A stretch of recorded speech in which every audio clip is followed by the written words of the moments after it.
At the very edge of the Ile de Cité, on the Quai de l'Arche-l'Évêché, gazed upon benevolently by Notre Dame Cathedral, lies the square Ile-de-France. In this very square, the Paris Morgue was one of the most popular tourist attractions in Paris in the 19th century.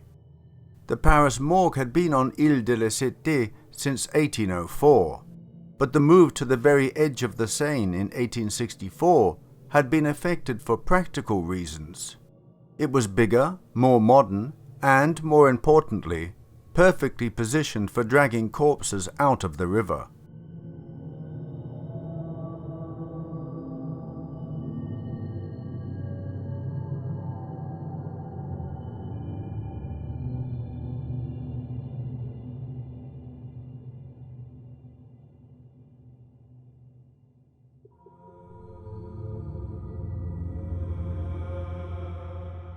The Paris Morgue was a product of its time.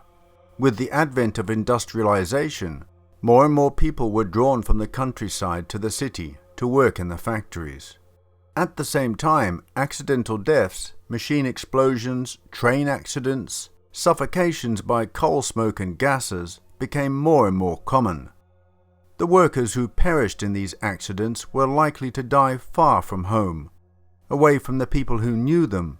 They ended up as Sunday entertainment behind the morgue's plate glass window.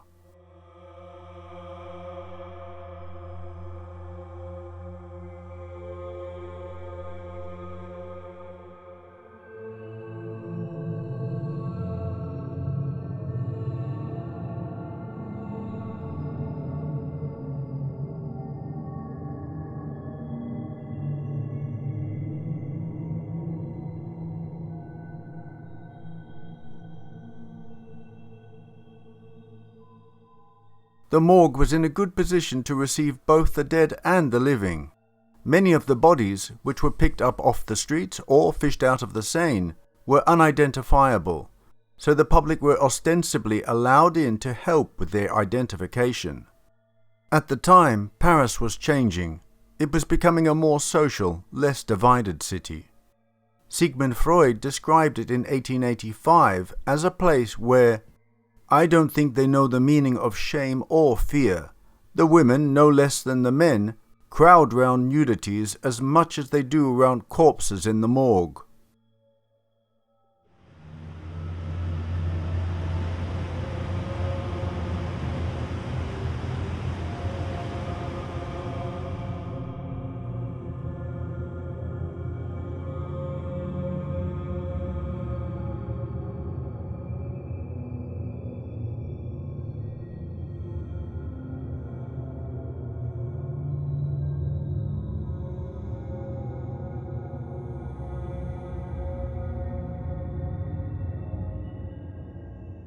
In August 1886, when coffee-sipping Parisians opened up the newspaper Le Journal Illustré and read its cover story on Enfant de la Rue de Verbois, a 4-year-old girl found dead with a single mysterious bruise on her hand, they knew what the weekend's activity would be.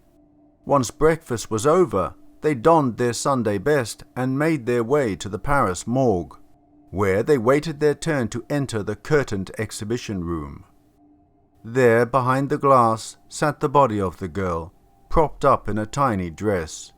The sight was haunting, and reminded the good people of Paris just how fragile life was.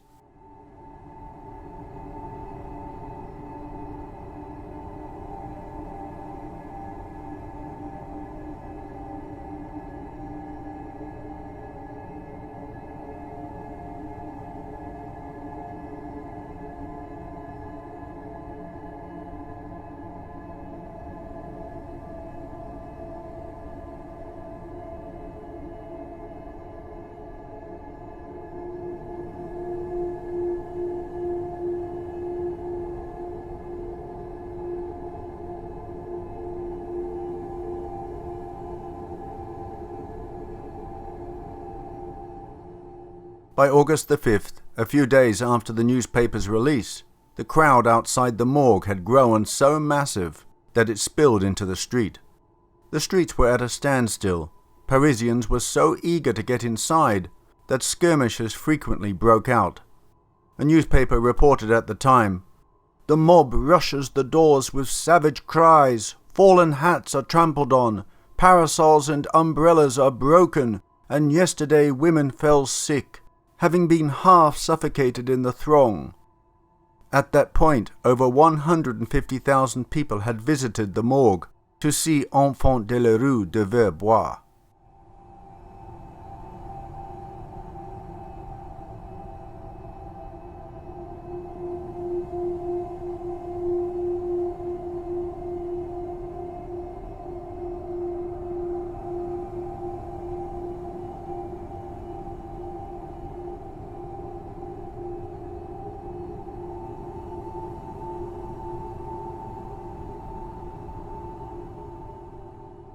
It's doubtful the authorities ever imagined that displaying dead bodies for identification purposes would so appeal to the morbid curiosity of the public.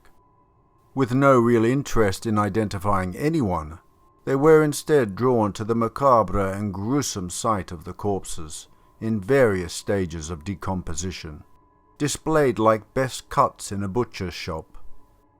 The bodies were displayed behind glass on marble tilted slabs. Before they were displayed, the cadavers were stripped, inspected and frozen. Before 1882, iced water dripped down on the bodies, but later a refrigeration system kept the bodies cold.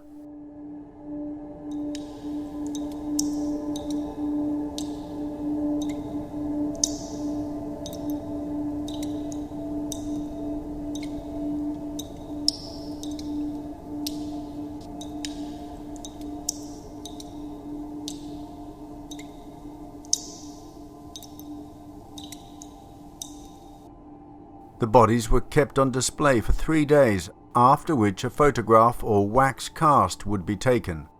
The deceased's clothing were hung next to their bodies. A pair of green curtains was hung on either side of the glass, displaying 2 rows of corpses, prompting comparisons to the theatre. Émile Zola, a frequent visitor, named it the show that was affordable to all.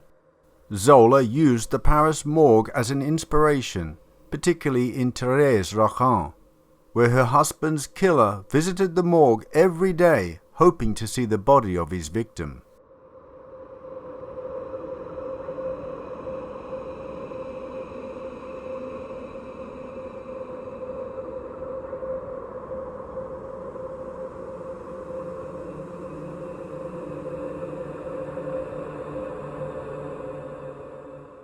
The morgue became one of the places to see and be seen, and since the morgue was open 7 days a week, from dawn to 6 p.m., many Parisian residents became regular visitors right along with the tourists.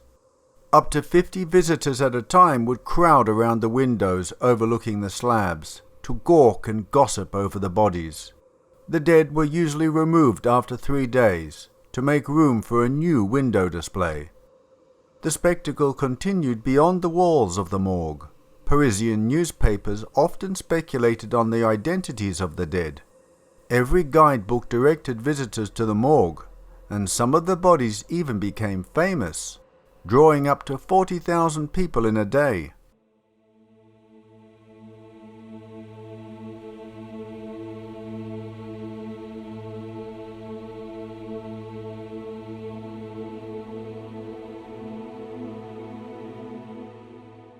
The more horrendous or gruesome a death, the longer the queues.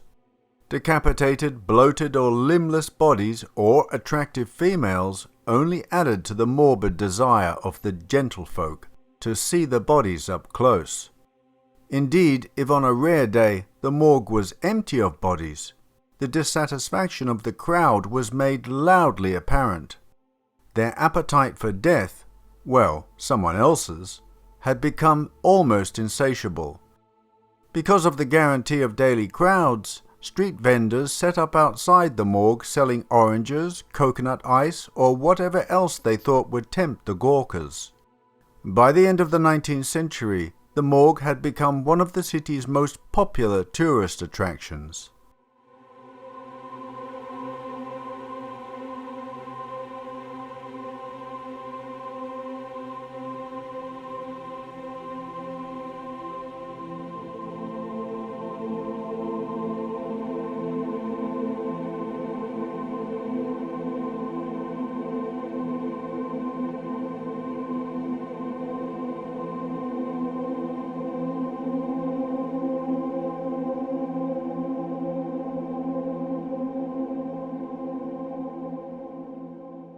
In 1895, a French daily newspaper reported that the body of an 18-month-old child had been pulled out of the Seine.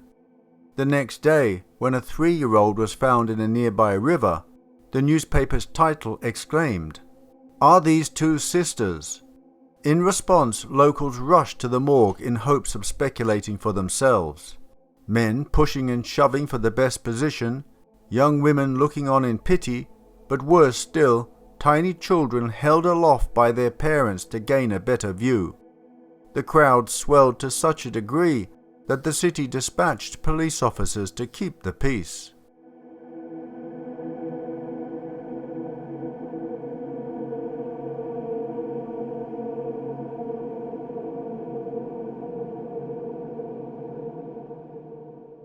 In an 1885 story for The Crimson, an American writer described a trip to the morgue like this.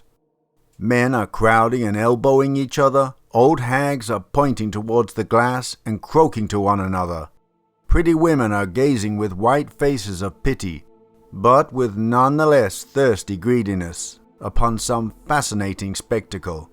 Little children are being held aloft in strong arms, that they too may see the dreadful thing, and they do see, and they toss their tiny wavering arms aloft, and crow right gleefully.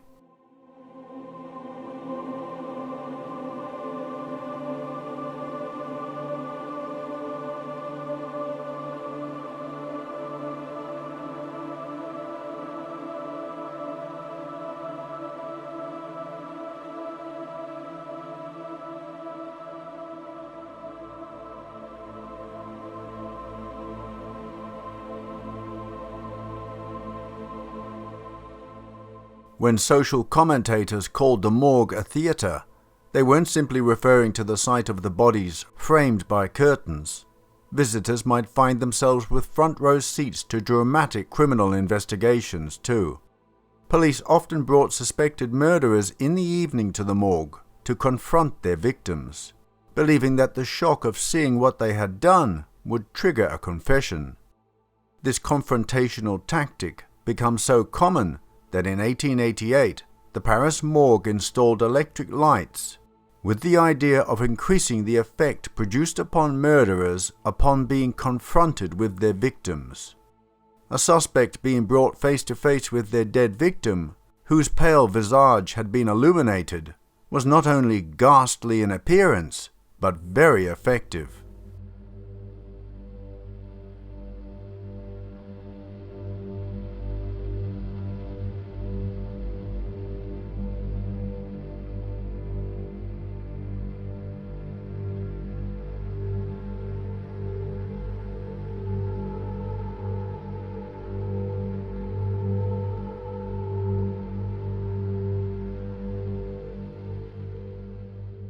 With its huge windows elegantly framing the corpses on display, the morgue resembled a grisly department store.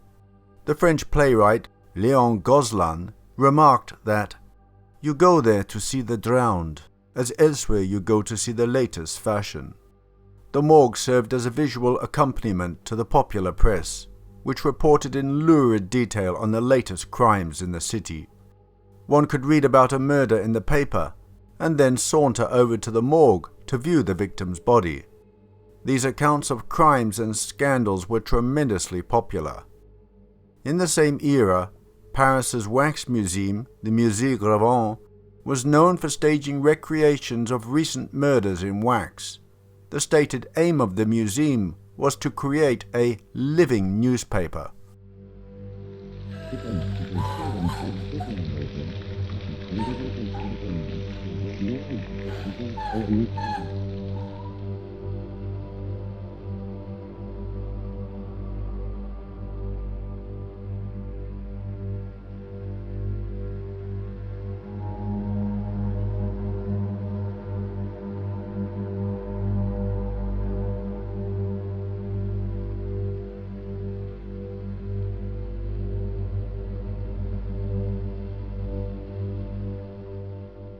The most famous corpse to come out of the Paris morgue was L'Inconnu de la Seine. She was a young woman who had been fished out of the Seine in the 1880s. From the firmness of her skin, it was estimated that the girl was around 16 years old. Arriving at the morgue with a Mona Lisa smile on her face, an assistant was so taken with her beauty that a cast was taken of her face. Instead of it landing in a dusty drawer and being forgotten, the serene plaster face spurred a fascination that peaked in the 1920s and 30s. Many households had a reproduction death mask of L'Inconnue de la Seine, and many literary works were inspired by her story. Despite her origins being unknown, she was rumored to have come from Germany, Russia, and even the UK, before meeting her end in Paris. In the 1960s, her allure continued when she inspired the face of the first CPR dummy, Resusci Anne. In recent years, much doubt has been cast on the story of L'Inconnue de la Seine, particularly by people who work with the dead. It is now believed the original cast was taken from a living woman.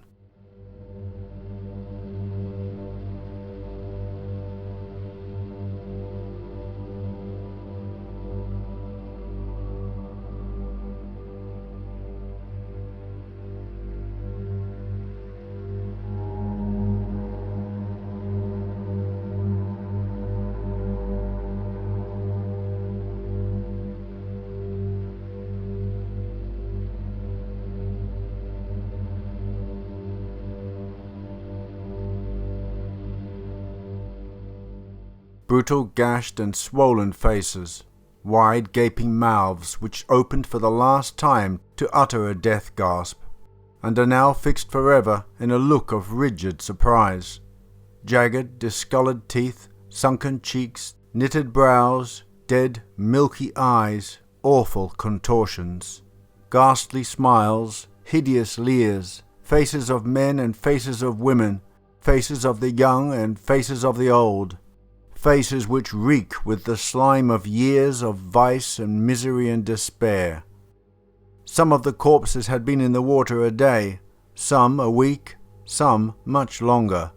Some were clothed, some were naked, some lacked an arm or leg or head, some lacked everything except a single leg or arm, which came up in the net of some fisherman, with a few rags of cloth clinging to it. Such is the sight which greets the visitor upon his entrance to the Paris morgue.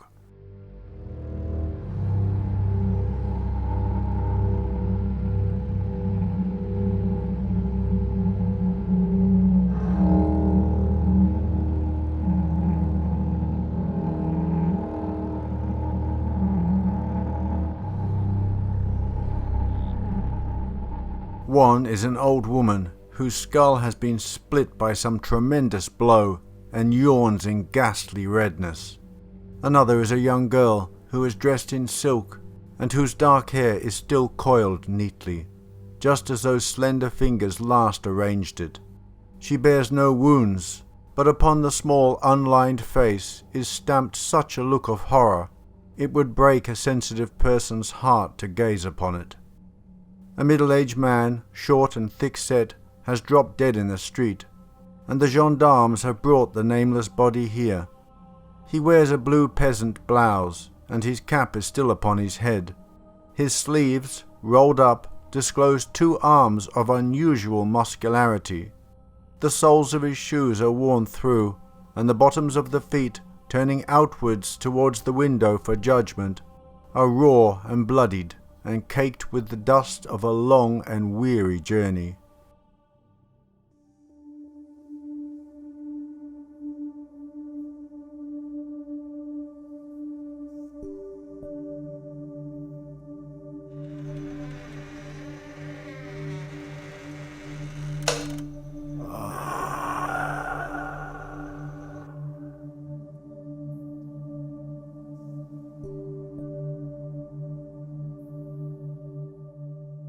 Thus it comes to pass that the morgue is no longer a mere inanimate building. It becomes weirdly endowed with an awful personality. It is a preacher for some, a prophet for others. It is a stern moralist and broken-hearted angel recording the passing of countless souls. It stretches out beckoning hands throughout the vast, restless city and whispers, "Come to me, come to me." And the audience hears and shudders, yet they still gravitate towards the call, knowing the way off by heart.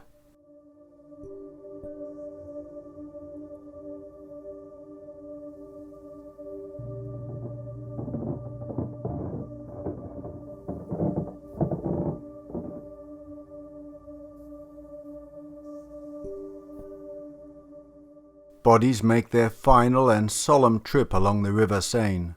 They float under an unseeing sun and bob aimlessly against the bottoms of the anchored boats, thumping gently but persistently.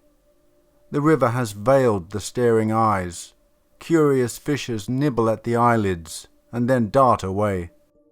Sometimes drifting against a pier, the purpled fingers might brush against a rope which is dangling into the water, but they cannot grasp it. Indeed, it is doubtful they would wish to. What can be pleasanter than this dreamy floating without destination or hurry?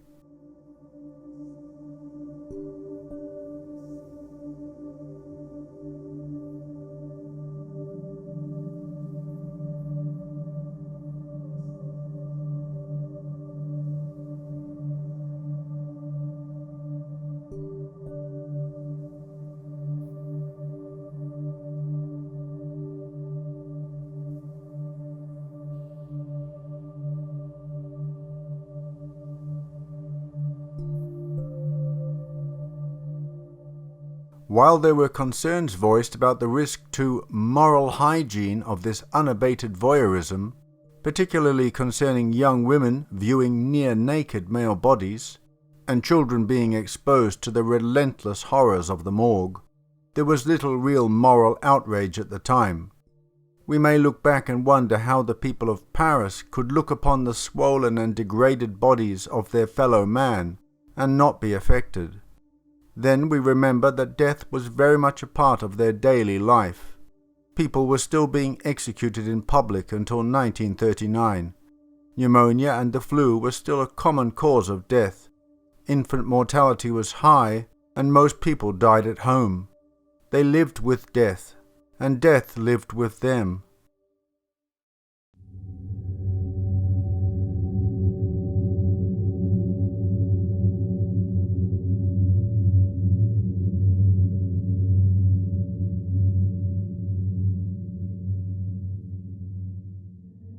What did people feel when they were gathered in front of the plate glass window to stare at these mournful corpses?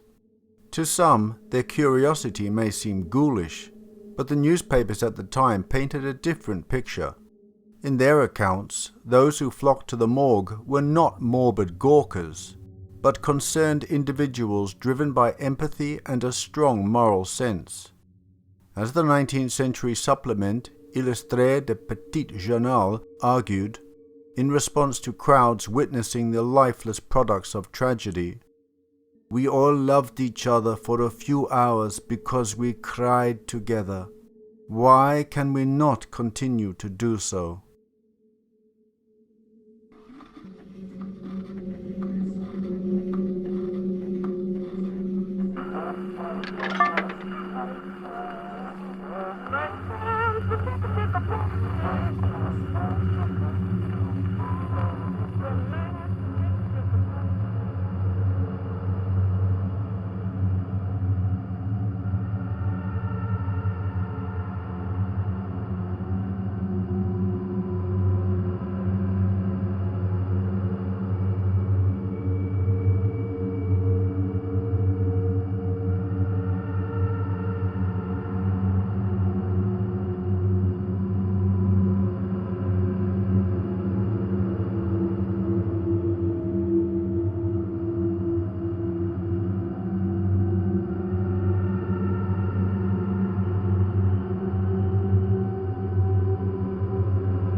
Well, my dear friends, I do hope you enjoyed that presentation.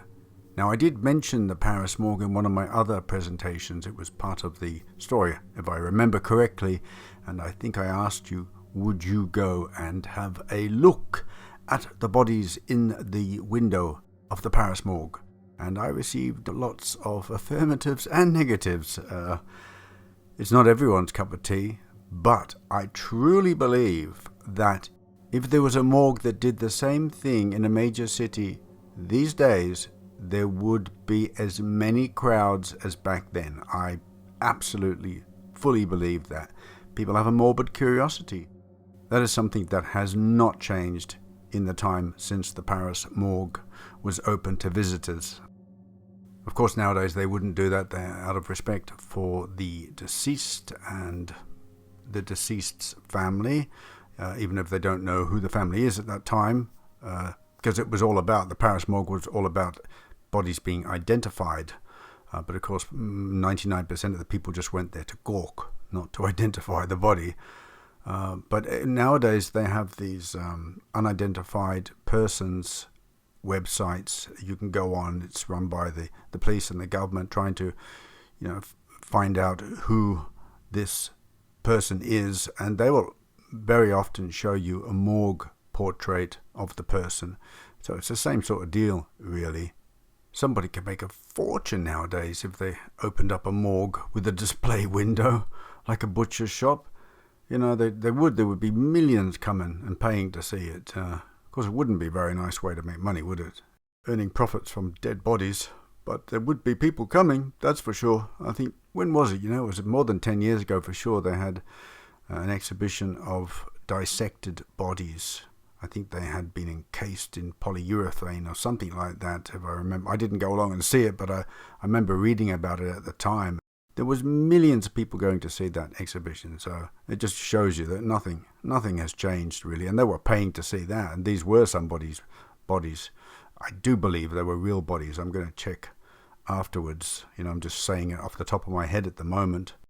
So yeah, I just went and had a quick look. Apparently it's been going since 1995, that exhibition. So nothing much has changed, does it? And it's still going today, I believe. There was a lot of controversy about it. So they weren't encased in polyurethane, that the bodily fluids were drained and replaced with silicone, so they can be posed in lifelike positions. Imagine that. So there is some controversy, people saying that they include the bodies of executed Chinese prisoners. The exhibition organizers deny that and say that they were unidentified bodies given to them by the Chinese government. But yeah, there's obviously a big demand to see these bodies dissected. Leonardo da Vinci would have loved it. He had to study the human anatomy in secret. It was against the law to look inside the sacred vessel of the human body back in Renaissance times. So he had to actually sneak out at night and bribe the morgues or hospitals, I can't remember, to be able to look at the bodies and dissect them so he could study the anatomy for art. And I believe that the offense back then was punishable by death, so he was definitely risking his life for his art. Have any of you guys seen the movie The Autopsy of Jane Doe? Well, that was creepy, wasn't it? If you've seen it, that is quite a creepy movie. I'll not forget that one. And there's not much really sort of creeps me out nowadays, but that one definitely had the creepy factor for sure. It's quite curious how YouTube reacts to dead bodies. I mean, they just totally freak out. My video about Jennifer Fairgate, the Oslo Plaza mystery, YouTube took it down immediately, deleted it, all because there was a very, very tame, only the headshot of her in the morgue. There was no bullet wounds, it was just a peaceful face, really. There was no reason, but they are absolute freakouts when it comes to anything like that. It's just a human body. For goodness sake, what is wrong with these people?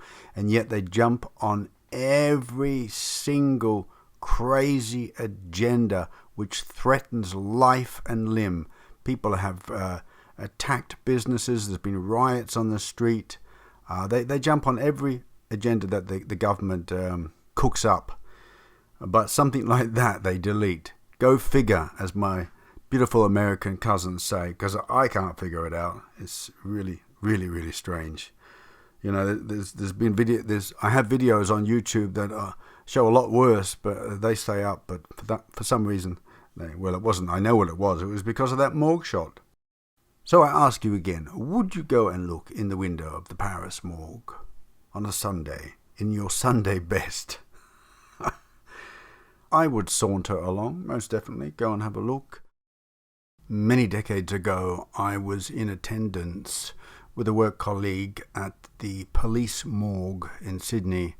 As we were walking through the coroner, there was like a window between us and him, and he had the head open on a cadaver, opened right up to the brain, and he waved at us, put down his utensils, and picked up a ham sandwich with the other hand and was eating it. Oh my goodness. That is a sight I will never forget. I mean, how to become blasé about a work situation, about, a work situation where your daily work is dealing with bodies. But that, I don't know. I think that put me off ham sandwiches for about 6 months after that. Well, my dears, I can't believe it's coming up so close to Christmas. Unbelievable. This year has just flown by. Whoa. My goodness. I'm not even ready for it. I'm not ready for it. Well, my dear, sweet, loyal audience, that's it for this presentation. I will wrap it up now, but looking forward to seeing you all again. Well, not seeing you in person, but seeing you in my mind's eye for the next episode. Take care, God bless, and bye-bye.